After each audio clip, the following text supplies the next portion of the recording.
اللہ کا ایک بندہ تھا، وہ بازار سے گزر رہا تھا، بلکہ اس کی رحمتیں بہانے ڈھونڈتی، ذرا دیکھیے منظر۔ تو اس نے دیکھا ایک شرابی ہے، وہ گندی نالی پہ گرا ہوا ہے اور گندے پانی سے اس کا منہ گندا ہو رہا ہے۔ انسان کے احترام کے ناطے دل میں ترس جاگا اور اس کو وہاں گندی نالی سے اٹھایا اور اس کا منہ دھویا اور گھر کا رستہ دکھایا۔ خیر شام ہوئی، رات پڑی، جب پچھلا پہر ہوا تو وہ بزرگ جنہوں نے دن کو شرابی کا منہ دھویا تھا تو وہ مسجد میں تہجد پڑھنے کے لیے آئے، تو کیا دیکھا کہ وہی شرابی جو دوپہر کو گندی نالی پہ دھت پڑا تھا آج اس بزرگ سے بھی پہلے مصلی پہ کھڑا ہو کے نماز پڑھ رہا ہے۔ تو بڑی حیرت ہوئی کہ یہ تو وہ دن والا شرابی ہے اور میں نے آج اس کا منہ دھویا تھا، نشے میں دھت پڑا تھا۔ تو حیرت کا اظہار کیا تو ہاتف سے آواز آئی، میرے بندے تو نے اس کا منہ دھو دیا تھا، میں نے اس کا دل دھو دیا۔ تو جب بندہ اللہ کے حضور توبہ کرتا ہے، اس کے حضور معافی مانگتا ہے، تو پھر وہ کتنا عطا کرتا ہے، اور بندے کے گناہوں کو معاف ہی نہیں کرتا بلکہ اس کے گناہوں کو نیکیوں میں بدل کے رکھ دیتا ہے۔ یہ بندے پر اللہ کی کرم نوازیوں کے برستے رنگ ہیں۔ التائب من الذنب کمن لا ذنب لہ، گناہ سے توبہ کرنے والا ایسا ہوتا ہے جیسے اس نے گناہ کیا ہوا ہی نہیں۔ حدیث پاک میں آتا ہے کہ قیامت کے دن ایک شخص اپنا نامہ اعمال کھولے گا اور اسے فرمایا جائے گا کہ اپنے نامہ اعمال کو پڑھو، تو وہ نامہ اعمال پڑھنا شروع کرے گا۔ اب اس نے بڑے بڑے جرم کیے ہوں گے اور چھوٹے چھوٹے گناہ بھی کیے ہوں گے، اب اللہ سے حیا کرتے ہوئے، شرم کرتے ہوئے جو بڑے گناہ ہیں ان کو چھوڑتا جائے گا، صرف نظر کرتا جائے گا اور چھوٹے چھوٹے گناہ پڑھتا جائے گا۔ جب وہ سارا نامہ اعمال پڑھ چکے گا تو آواز آئے گی، بندے جا، میں تیرے سارے گناہوں کو بدل کے نیکیوں میں تبدیل کر دیا۔ تو وہ کہے گا، اے اللہ ابھی تو میرے بڑے بڑے گناہ رہتے تھے جو میں نے ابھی پڑھے ہی نہیں۔ تو جب یہ بات اللہ کے محبوب نے ارشاد فرمائی تو حضور اتنا مسکرائے کہ صحابہ کو حضور کی داڑھیں نظر آنے لگی۔ پہلے وہ کہہ رہا ہے کہ چھوٹے چھوٹے گناہ پڑھتے اور بڑے چھوڑتا چلا جاتا ہے، اور جب یہ اسے پتا چلا کہ ان گناہوں کو بدل کے نیکیوں میں تبدیل کر دیا جائے گا تو وہ کہتا ہے ابھی تو بڑے بڑے گناہ میرے رہتے تھے۔ تو اللہ کی یہ کرم نوازیوں کے رنگ ہے کہ وہ گناہوں کو بدل کے نیکیوں میں تبدیل کر دیتا ہے، اور بندہ جتنا بڑا گناہ گار تھا جب سچے دل سے اس کے حضور توبہ کرنے کے لیے حاضر ہوتا ہے تو پھر اتنا ہی بڑا نیکوکار بن جاتا ہے۔ سیدنا عمر فاروق رضی اللہ تعالی عنہ کا زمانہ تھا، اور آپ جانتے ہیں وہ ہاتھ میں درہ رکھتے تھے اور گلیوں میں گشت کیا کرتے تھے رات کو۔ دن کو بھی آپ دیکھتے تو ایک شرابی تھا جو ہاتھ میں شراب کی بوتل لیے آ رہا تھا، اچانک گلی کا موڑ کاٹا تو آگے حضرت عمر آ رہے تھے، ایک دم ڈر گیا اور دل ہی دل میں کہا، اے اللہ حضرت عمر کے قہر سے بچا لے، ساری زندگی شراب نہیں پیوں گا۔ سچی توبہ کر دی اور جلدی سے وہ شراب کی بوتل بغل میں دبا لی۔ اتنے میں حضرت عمر بھی سر پہ پہنچ گئے اور کڑک کے کہا، گرج کے کہا کہ یہ تیرے پاس کیا ہے؟ تو تھی تو شراب۔ اب ڈرتے ہوئے اس نے کہا، حضور یہ سرکہ ہے۔ تو حضرت عمر فرمایا، نکالو۔ اب وہ تھر تھر کانپ رہے اور بغل سے وہ شراب کی بوتل نکالی۔ جب نکالا تو وہ شراب نہیں تھی، سرکہ بن چکا تھا۔ تو جو اللہ شراب کو سرکے میں بدل دینے پہ قادر ہے، وہ گناہوں کو نیکیوں میں بدل دیتا ہے۔ تو یہ ایک صورت دکھائی کہ دیکھو یہ شراب کو سرکے میں تبدیل کر دیا، تمہارے گناہ بھی نیکیوں میں تبدیل کر دیں گے۔ تم آؤ تو صحیح اس کی چوکھٹ پہ، تم ہاتھ تو پھیلاؤ۔ حضرت داتا گنج بخش علی حجویری علیہ رحمہ کشف المعجوب کے اندر لکھتے ہیں کہ جو فرمایا گیا کہ جس نے توبہ کی اللہ نے اس کی مغفرت کر دی، تو ایک بزرگ کا قول نقل کیا کہ جس کو اللہ نے بخشنا تھا اللہ نے اس کو توبہ کی توفیق دے دی۔ اس کو بلایا ہی اسے ہے جس نے مغفرت کرنی تھی۔ تو توبہ کی توفیق کا نصیب ہو جانا یہ اللہ کی خاص رحمتیں ہیں، اور توبہ کرنے والا اللہ کی خاص رحمتیں پاتا ہے۔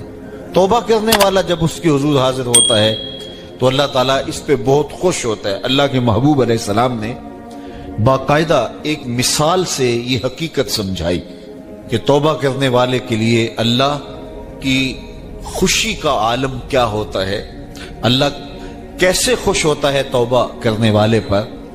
تو حضور نے ارشاد فرمایا ایک بندہ لمبا سفر کر کے اور صحرا کے اندر ایک لمبے سفر پہ تھا، تو راستے کے اندر اس نے چند لمحوں کے لیے سستانے کے لیے، دوپہر کاٹنے کے لیے ایک درخت کے ساتھ اپنا جانور باندھا اور خود سو گیا۔ اس کا خیال تھا چند لمحوں کے لیے آنکھوں کی نیند نکالوں گا اور آگے بڑھ جاؤں گا، اس لیے اس نے سامان بھی، سواری اونٹ کے اوپر جو لدا ہوا سامان تھا، اس میں کھانا تھا، پینا تھا، دیگر ضروریات کی چیزیں تھیں، تو وہ بھی نہیں اتارا، کجاوے پر ہی پڑا رہا کہ چند لمحوں کے لیے میں نے کمر سیدھی کرنی اور آگے چلے جانا ہے۔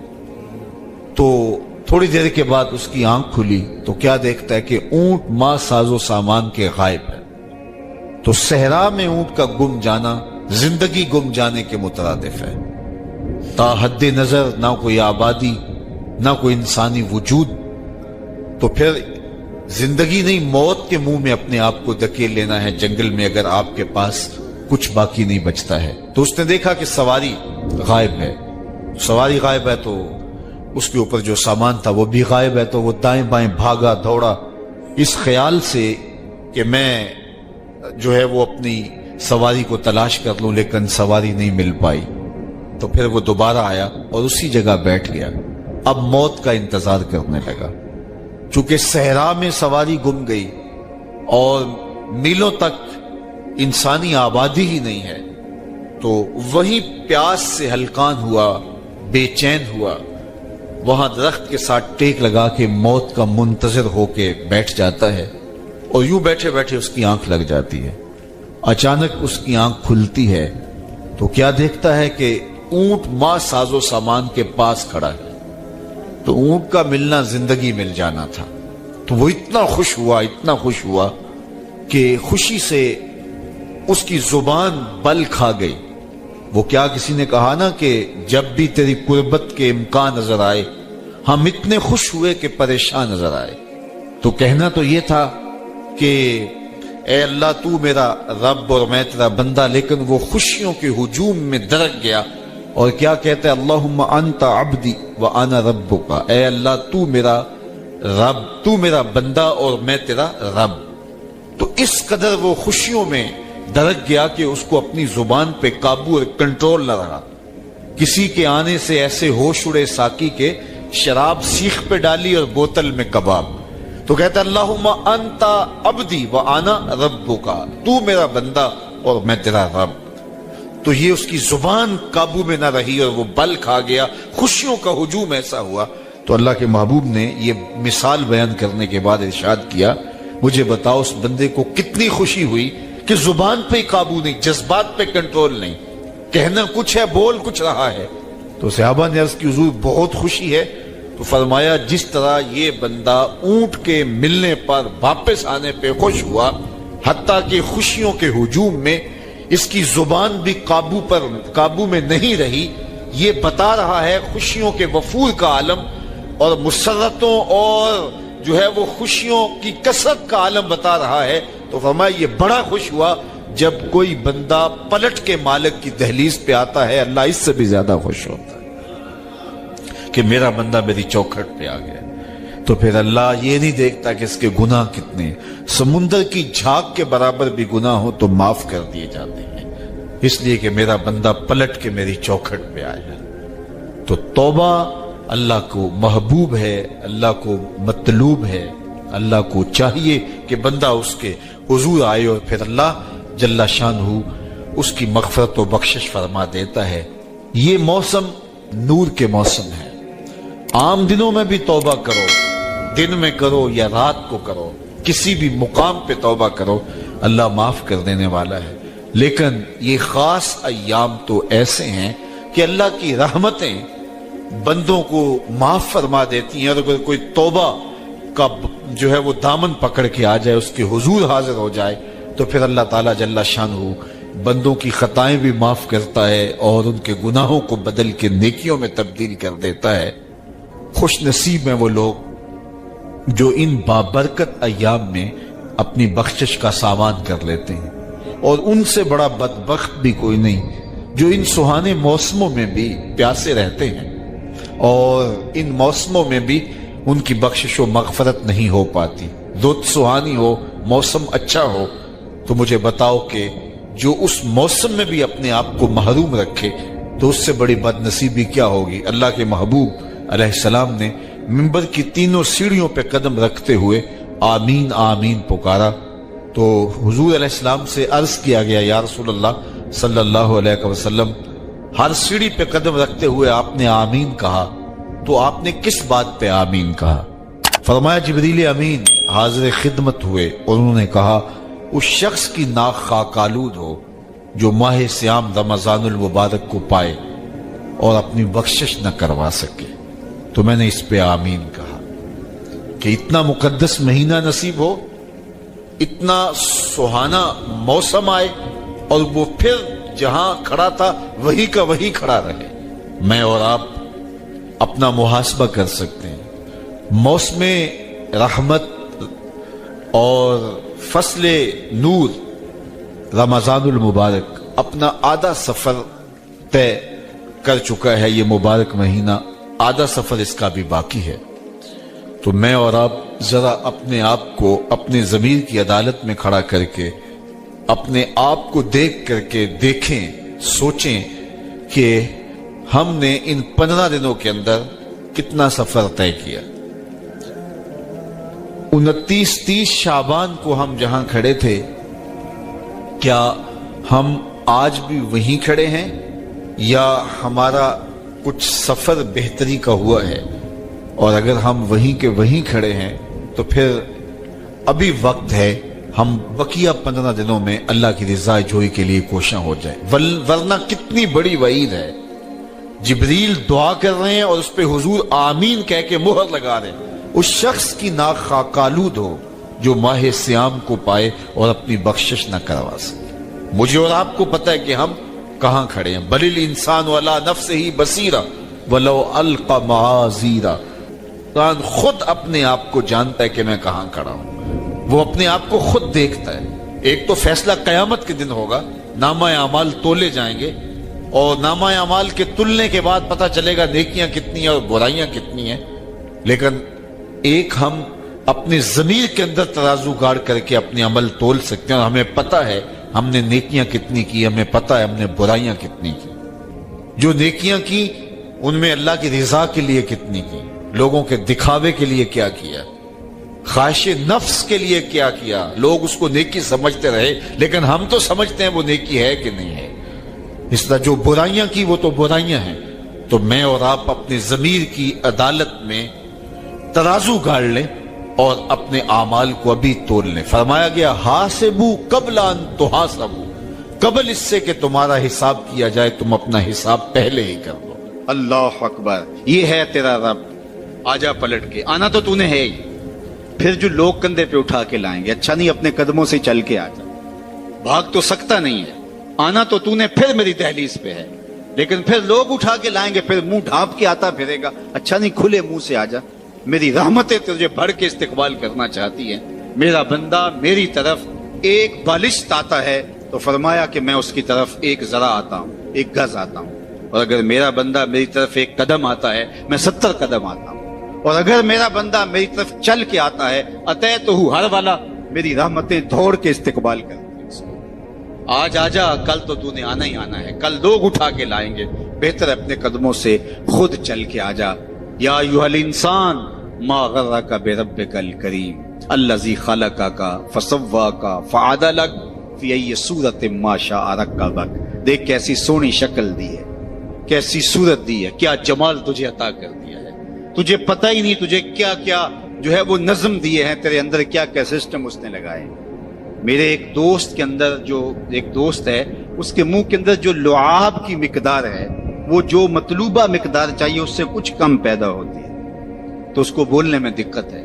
مسئلہ کیا ہے جی؟ اس کا لعاب کی مقدار کچھ کم پیدا ہوتی ہے۔ دنیا کا امیر ترین شخص اوناسس، یہ ٹاپ 10 لوگ بنتے تو کسی زمانے میں یونان کا اوناسس، جس کا بہت بڑا کام تھا اور دنیا کے 10 لوگوں میں شامل تھا، تو اس کی آنکھ کے پپوٹے کام کرنا چھوڑ جاتے ہیں۔ یہ خود کار سسٹم ہے، ہم نے کیونکہ کبھی اس کا بل نہیں دیا اس لیے ہمیں پتہ نہیں یہ کتنا بڑا نظم لگا ہوا ہے، ادھر سے تنکا اڑا ادھر سے آنکھ بند ہو گئی، یہ خود کار نظام ہے اللہ نے جو رکھا ہوا ہے، تو اس کے پپوٹے کام کرنا چھوڑ جاتے ہیں۔ ڈاکٹر سلوشن ٹیپ لگا کے اس کی آنکھیں بند کرتا تو وہ سو جاتا ہے، اور پھر جب اس نے آنکھ کھولنی ہوتی ہے تو سلوشن ٹیپ لگا کے آنکھیں کھولتا ہے۔ تو کسی نے اوناسس سے پوچھا کہ تیری زندگی کی سب سے بڑی خواہش؟ اس نے کہا کاش میں اپنی آنکھیں اپنی مرضی سے کھول سکوں۔ تو کہا اس کے لیے تجھے دولت لگانی پڑے تو کتنی دولت جھونک سکتا ہے؟ اس نے کہا ساری دولت لگا دوں گا، کاش کہ میں اپنی آنکھیں تو اپنی مرضی سے کھول سکوں۔ ہم تو اپنی آنکھیں اپنی مرضی سے کھول، ہمارے اندر تنفس کا نظام ہے، انہضام کا سسٹم ہے، عضلاتی نظام ہے، اتنی کائنات ہے، ہم نے کبھی تفکر اور تدبر بھی نہیں کیا ہمارے مالک نے ہمیں کیا کیا دیا ہے۔ تو کہا کہ تجھے توازن دیا، تجھے اعتدال دیا، تجھے حسن دیا، تجھے شکل دی، بلکہ ایک آگے چل کے ایک دوسرے مقام پہ قرآن کہ ثم اماتہ فاقبرہ، اللہ تعالیٰ نے اس کو بھی بطور نعمت گنوایا کہ میرا شکر مان کہ میں نے تجھے موت دی، اگر تجھے موت ہی نہ دیتا بتا کیا کرتا؟ بڑھاپا آ گیا تھا، ارذل العمر آ گئی تھی، اڑ جاتا۔ اب وہی بچپن پلٹ کے دوبارہ بڑھاپے میں آ گیا۔ وَمَن نُعَمِّرْهُ نُنَكِّسُ فِي الْخَلْقِ، سورہ یاسین۔ ہم جب لمبی عمر دیتے ہیں تو پلٹ کے پھر وہ بچپنا لے آتے ہیں، دانت گر گئے، پھر سخت چیز میدے میں اتار نہیں سکتا، میدا کمزور ہو گیا، بولو براز پھر چارپائی کے اوپر، مشکل بن گئی، زندگی سے تنگ آ گیا۔ بچپنے میں بولو براز سب کو چارپائی کے اوپر ہوتا تھا تو ماں کے سینے میں ممتا رکھی ہوئی تھی، تو ماں اس ممتا کے تحت کبھی شکایت نہیں کرتی تھی۔ بیٹا معذور بھی ہو تو ماں کی زبان سے کبھی نہیں سنیں گے کہ اللہ میرے بیٹے کو پردہ دے دے، اور نہ ماں کے سامنے یہ بولنے کی کوئی جرت کر سکتا ہے۔ لیکن جب والدین بوڑھے ہو جاتے ہیں اور ڈاکٹر بھی جواب دے دیتے ہیں اور چارپائی پہ بولو براز مشقت بن جاتی ہے، تو اولاد پھر یہ تو ضرور کہتی ہے کہ دعا کرو اللہ ماں باپ کو پردہ دے دے، لیکن ماں باپ نے کبھی پردہ نہیں مانگا تھا اولاد کے لیے، چاہے جتنی بھی اذیت میں ہو۔ اللہ اکبر، وہ مشکل وقت آ گئی، یہ ارذل عمر ہے۔ پھر پلٹ کے بچپنا آ گیا، ایک گلاس پانی کے مانگنے کے لیے پوری توانائیاں صرف کرنی پڑتی ہیں، پھر آواز نکلتی ہے، پھر آنکھیں انتظار کرتی ہیں کوئی 2 گھونٹ پانی لے آئے، پھر وہ پانی پیش کرتا ہے، تو پھر پوری ہمت لگا کے اس پانی کو جو ہے وہ حلق سے نیچے اتارنا پڑتا ہے، کتنی مرتبہ سانسیں لینی پڑتی۔ اب گھر والے تنگ آ گئے، بابے کو اندر سے باہر برآمدے میں ڈال دیا کہ بچہ بابا کھانستا ہے اور بچے ڈسٹرب ہوتے ہیں، امتحان سر پہ، نوکر مقرر کر دیا۔ اب اتنی مشکل بن گئی کہ وہ کہتا ہے یا اللہ مجھے موت ہی دے دے۔ اللہ فرماتا ہے ثم اماتہ، ہمارا شکر مان کہ ہم نے تجھے موت دی، اگر اس مرحلے میں ہم تجھے موت بھی نہ دیتے بتا کیا کرتا؟ پھنس گیا تھا نا، گھر والے بھی تنگ آ گئے، ان کے چہروں سے بیزاری کو تو محسوس کر لیتا۔ اب اس وقت اگر ہم تجھے موت نہ دیتے، سارے پیار اور ساری محبت کے باوجود تو کتنی مصیبت میں پھنس گیا تھا۔ اللہ کہتا ہے ثم اماتہ، شکر مان میرا کہ میں نے تجھے موت عطا کی۔ پھر آگے کیا فرمایا؟ فاقبرہ، بکری بھی تو مری تھی، گھسیٹ کے روڑی پہ ڈال دیا، جانور بھی تو مرے تھے، گھسیٹ کے گڑھے میں پھینک دیا، لیکن کہا نہیں ثم اماتہ فاقبرہ، جو ہی مرا دوبارہ پھر تو محبوب بن گیا۔ اب سارا شہر تیرا منہ دیکھنے آ رہا ہے، ذرا سوچ، تیرا منہ دکھانے کے قابل ہے؟ ساری زندگی اللہ کے حکموں کو توڑا، لیکن ایک دم پھر محبت جاگ پڑی، محبت آنسو بن کے بہنے لگی، زمانہ دور دور سے آنے لگا۔ پھر کہا کہ اب یہ شاہکار ہے میرا، اس کو یوں ہی نہیں پھینکنا جس طرح گدھے کو پھینکا تھا، بکری کو پھینکا تھا، کہا اس کو غسل دو، اس کے انگ انگ پہ خوشبو ملو، چٹے لباس کا کفن دو، اس کا جنازہ اٹھاؤ۔ ایک آدمی نہیں اٹھائے گا، ایک آدمی بھی تو اٹھا سکتا تھا، کہا نہیں 4 آدمی اٹھائیں، اور ان کو بھی کہا کہ کندھا بدلتے رہنا، اور پھر کہا تیز نہ چلنا میرے شاہکار کو جھٹکا نہ لگ جائے۔ کیا اعزاز ہے، کیا تکریم ہے، کیا پروٹوکول ہے۔ اب جنازہ آ گیا قبرستان کے اندر، امام کعبہ بھی ہو تو وہ پیچھے کھڑا ہوگا، جنازہ آگے ہوگا۔ وقت کا غوث بھی ہو تو پیچھے کھڑا ہوگا، اس کا جنازہ آگے ہوگا، یہ تیرا پروٹوکول ہے، یہ اعزاز ہے، یہ تیری تکریم ہے۔ کہا پھر اس کے لیے چھوٹا سا گھر بناؤ، پھر اس کے اندر دفن کرو، پھر کہا اس کے اوپر پھول ڈالو، پھر کھڑے ہو کے دعائیں مانگے، التجائیں کرے، اے انسان تو نے میرے ساتھ کیا کیا اور میں نے تیرے ساتھ کیا کیا۔ کتنی عزت افزائی، کتنی تکریم۔ ثم اماتہ فاقبرہ، تو آپ پلٹ کے اپنے مالک کی دہلیز پہ آ جا، وہ نہ ہو کہ کل پچھتائے، لیکن کل کا پچھتانا سوائے حسرت بڑھانے کے علاوہ اور کچھ نہیں ہوگا۔ آج کا پچھتاوا کل کی بہتری کا ضامن ہو سکتا ہے۔ وقت پر کافی ہے ایک قطرہ بھی آب خوش ہنگام کا، جل گیا جب کھیت برسا می تو پھر کس کام کا۔ آپ دیہات کے رہنے والے ہو، آپ تو جانتے ہو کہ جب زمین وتر میں ہوتی ہے تو اس وقت بیج ڈال لیں تو پھر پودا کتنی تیزی کے ساتھ گروتھ کرتا ہے، لیکن جب زمین وتر سے نکل جائے تو پھر کوئی فائدہ نہیں ہوتا۔ آج زندگی کی زمین وتر میں ہے، اج سا بھی نے کھلے راہ بھی نے، انج ٹوک نوکھڑے ٹوک دے نہیں، ٹر پویں تے فاصلے مک جاندے، گھر بیٹھیاں پینڈے مک دے۔ آج اٹھنے والا ہر قدم تمہیں منزل سے قریب کر دے گا، اور کل کا پچھتاوا سوائے حسرت، دکھ اور اذیت بڑھانے کے اور کچھ نہیں ہوگا۔ یا لیتنی قدمت لحیاتی، یہ قرآن نے کہا کہ وہ چیخ کے کہے گا ہائے میں اس زندگی کو یہاں بھیج دیا ہوتا پہلے، لیکن پھر کیا فائدہ۔ بلکہ میں نے تو پڑھا ہے کہ قیامت کے دن نیکوکار بھی پچھتائیں گے۔ بدکاروں کا پچھتانا تو سمجھ میں آتا ہے، نیکوکار کیوں پچھتائیں گے؟ جب اپنے اچھے اعمال کی جزا دیکھیں گے تو وہ پچھتائیں گے، جو چند لمحے ضائع کر دیے وہ بھی کیوں ضائع کر دیے، وہ بھی اس کی یاد میں، اس کے ذکر میں، اس کی محبت میں گزار دیے۔ تو آج وقت ہے، آج فرصت ہے، آج لے ان کی پناہ، آج مدد مانگ ان سے، کل قیامت کو نہ مانیں گے اگر مان گیا۔ اس دن تو ہر کوئی مانے گا، لیکن آج کا پچھتاوا کل کی بہتری کا ضامن ہو سکتا ہے۔ وہ ایک فقیر تھا، بازار میں کھڑا رو رہا تھا، تو ایک آدمی نے گزرتے روک کر کے کہا کسی نے مارا ہے بابا؟ میں پوچھ لیتا ہوں۔ کہا نہیں کوئی ایسی بات نہیں، تو کیوں رو رہے ہو؟ اس نے کہا بس ان کے رویے نے رلا دیا۔ کیا مطلب؟ کہا گزر رہا تھا، ان کو دنیا میں کھوئے ہوئے دیکھا تو میرے دل میں خیال آیا کہ ان بندوں کی رب کی صلح نہ کروا دوں۔ تو اس نے حیرت سے پوچھا پھر کیا ہوا؟ کہا میں نے اس سے بات کی، اس نے کہا لے آ میری دہلیز پہ، میری چوکھٹ پہ، ایک آنسو سے سارے گناہ دھو ڈالوں گا۔ میں بڑا خوش ہوا، میں ان سے بات کی، یہ الٹا میرا مذاق اڑا۔ جا بابا کام کر، کہاں سے آ گیا ہے تجھے کیا پتا یہ دنیا اور دنیا داری اور دنیا کے معاملے، یہ کاروبار حیات، جا موج کر۔ وہ تو مان گیا تھا، یہی نہیں مانے۔ 2 4 5 دن گزرے تو وہی شخص دوبارہ گزرا تو قبرستان میں وہی بابا کھڑا رو رہا تھا۔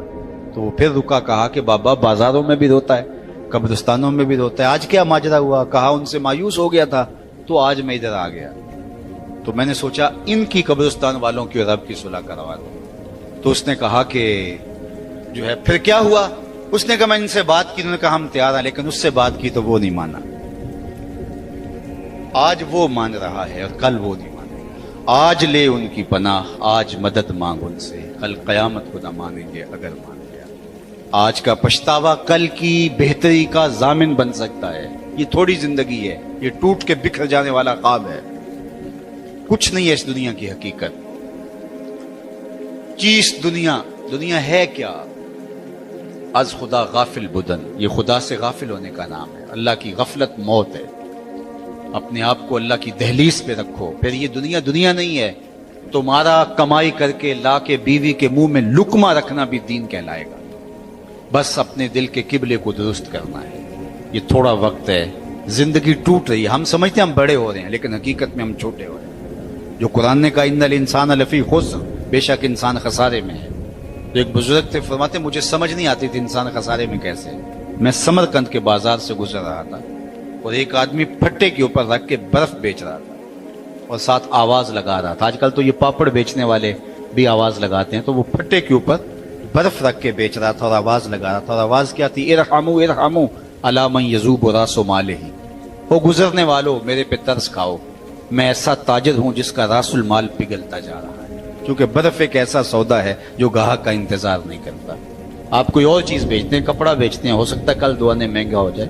آپ پیٹرول بیچتے ہیں، آج نہیں بکری ہوئی، کل ہو سکتا ہے پڑا 10 روپے اوپر چلا جائے، آپ کروڑوں کے فائدے میں چلے جائیں۔ لیکن برف اگر مہنگی بھی ہو گئی تو کل برف ہی نہیں ہوگی۔ تو وہ پھٹے کے اوپر رکھ کے برف بیچ رہا تھا اور ساتھ آوازیں دے رہا تھا، ارحموا ارحموا علی من یذوب راس مالہ،